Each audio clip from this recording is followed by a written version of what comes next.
Roxo Media House. Oh, and he literally said, it's keeping me up at night. On third down, Slovis gets hit and intercepted. Ball coming back the other way. That'll be a TCU touchdown. Miller Bradford with the pick six.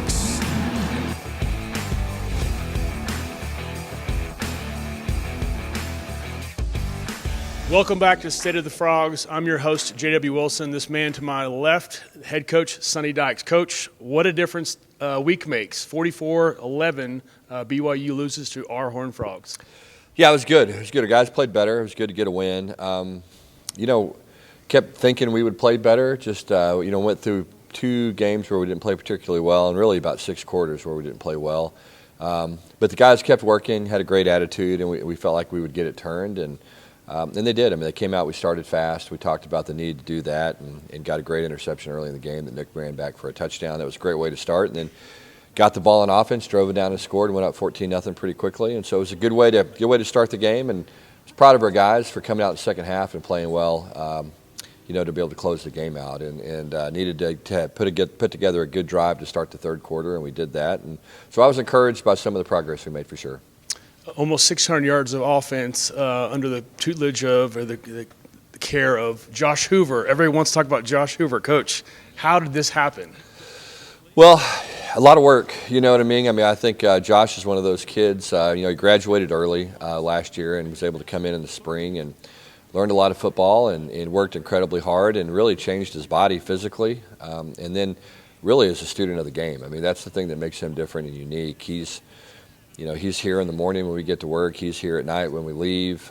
Does a great job of reaching out to our players and inspiring confidence in those guys. And, we figured he would play well just because he's practices well all the time. He knows what he's doing.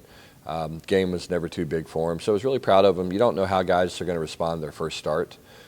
Even guys that practice well, you're just never quite sure how it's going to go in the game. But I thought he did a fantastic job. Indeed, he did. Coach, defense also, you only allowed 1 touchdown and 1 field goal. Defense is showing up again. Yeah, I think we're starting to hit our stride defensively a little bit and have played pretty well at times this season and really played well Saturday. I think we pressured the quarterback early. Thought Coach Gillespie and his staff did a really good job of keeping their quarterback, Keaton Slovis, off balance. Mixed a lot of coverage early. Did some things with our linebackers that were a little bit different and gave them some problems. And we hit them some early and got them a little bit shaky, I think, and it paid off for us. And back to the offensive side again, talked about Josh, but the offensive line gave him all day to throw the ball. The O-line played wonderfully. Yeah, they did. They really did. They played well. BYU was going to kind of load the box, and we knew coming into the game, they're already kind of an 8-man front, 1 safety defense, and particularly with a young quarterback starting. They wanted to make us throw the football to win the game, and fortunately for us, we were able to, and that always begins with your offensive line and how those guys can pass protect. And I think Josh ended up getting hit once, maybe the whole game, and it was the first play of the game, believe it or not, and it was really an RPO that he held onto the ball too long. And so pass protection was really good, and I was really proud of those guys up front. Coach, last week's show, you told us that this last week against BYU, we'd see your best team. Lo and behold, it was what we saw. When people say those sort of things, it's kind of an obvious statement, but you backed it up. What did you know? What did you do that created this? Well, nothing. It was our players. They just kept working. As I said, we felt like we hadn't played well for 6 quarters, or really on either side of the ball, and particularly offensively. And so the guys kept practicing. They had a great attitude. We were making a ton of mistakes, and we just needed to correct some of those mistakes. I think our players recognized what we needed to improve on, really paid attention to those details in practice during the week. And so we were really confident taking the field on Saturday they would go out and perform well and do the little things it takes to win a football game. And, for the most part, we did a good job of that. Well, congrats, Coach. TCU beats BYU 44-11 here at home at Edmund Carter Stadium. We'll be right back on State of the Frogs with your student question from London, and Erica at the Rec Center. Be right back. We wouldn't be able to do the things we were able to do this year without the Flying T Club. So we got to continue to get people involved. It's more important right now than it's ever been. Flying T is special. It's the best thing I've encountered in college. It allows us to be able to offset a lot of the costs that our scholarships aren't able to cover.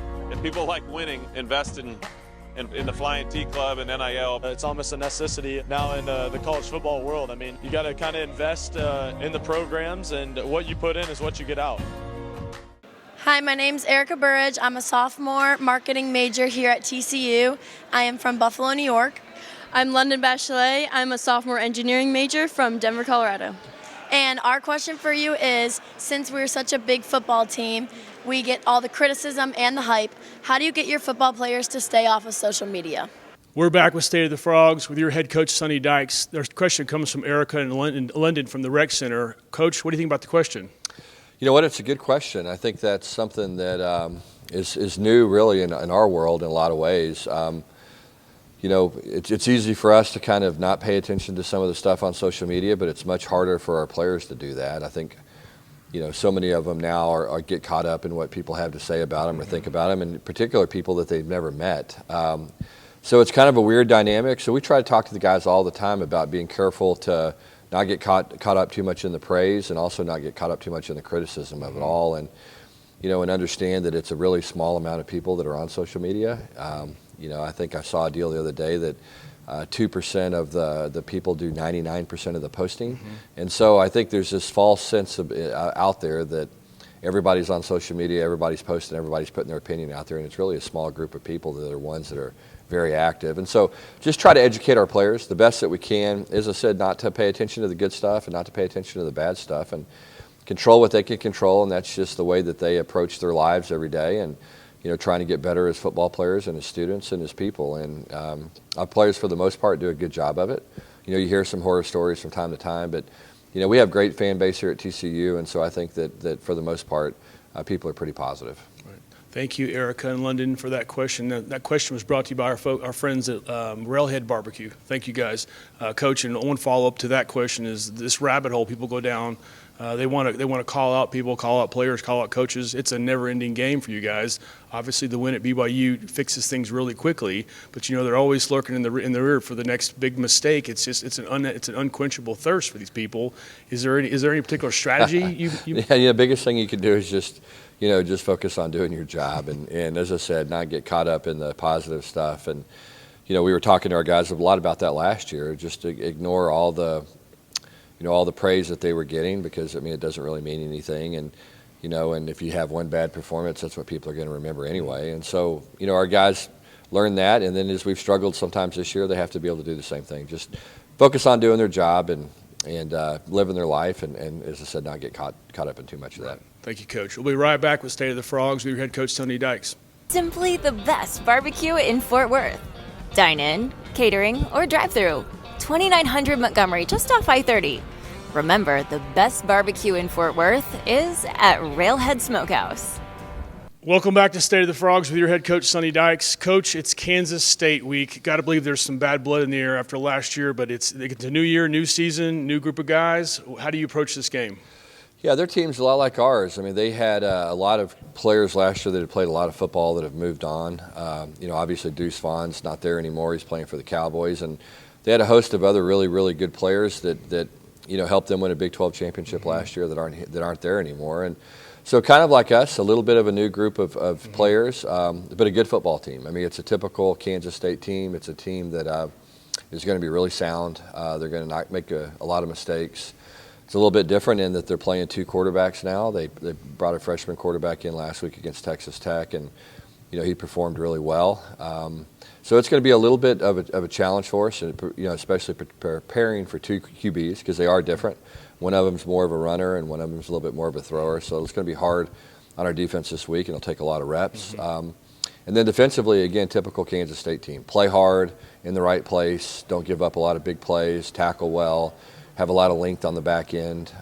You know, just a good team, and they're always really solid on special teams. So typical Kansas State team. They're going to play hard. They're hard to beat at home, but our players are excited, and I think we needed a little bit of confidence, and we certainly got some of that this past week, and we're looking forward to the game. These two quarterbacks you speak of, Avery Johnson, the freshman, had 5 TDs last week, broke a Kansas State record. Do you have different personnel for different types of quarterbacks typically, or how does that work? Yeah, you know, we'll kind of see. I mean, I think that's what we're trying to kind of get figured out as the week progresses a little bit. I don't think so, really, because both quarterbacks do run some. Will Howard's a little bit more of the traditional quarterback that's played a little bit more there. He was the quarterback of the team last year. But they're different. They're definitely different. As you said, the young quarterback is a really fast guy. They did a nice job last week against Texas Tech of creating some opportunities for him to make big plays, and he can really run and made some guys miss in space and turned some what would have normally been short gains into big gains. And so we've got to make sure that doesn't happen. We've got to do a good job tackling. It's going to be really important for us to fit the run properly and just play a disciplined brand of football, and that's the kind of stuff you have to do week in and week out. Right. They beat Texas Tech, like you said, 38-21. Coach Chris Kleiman, any history there? Not really. Just last year, the 2 games last year, they really were both really good football games. Chris and I have gotten to know each other just through the Big 12 stuff, and I got a lot of respect for him. I mean, he's won everywhere he's been. Just a really, really good football coach, and his teams are always ready to play. Very good. Would you fair to say the guys on the team they still have a good memory of last year? Is that an added edge for us going into this? Do you think? You know what? I don't know really. I think probably a little bit. I think for the most part, these guys just understand that every game's different and it's a new season, different set of players. But I do think there's probably a little bit of extra incentive just because of the way the Big 12 Championship game unfolded last year for some of the guys that were there. But it's really about just preparing and going out and playing the very best you can, and it's kind of the same every week. Coach, it's a lot of fun to show up here after a big win. That was a heck of a job against BYU. Congratulations. We'll talk to you next week after Kansas State. Okay, thank you. Looking forward to going to Manhattan and playing. I think our guys are excited about it. We're excited to see. That's been State of the Frogs with your head coach, Sonny Dykes. Until next time, thank you.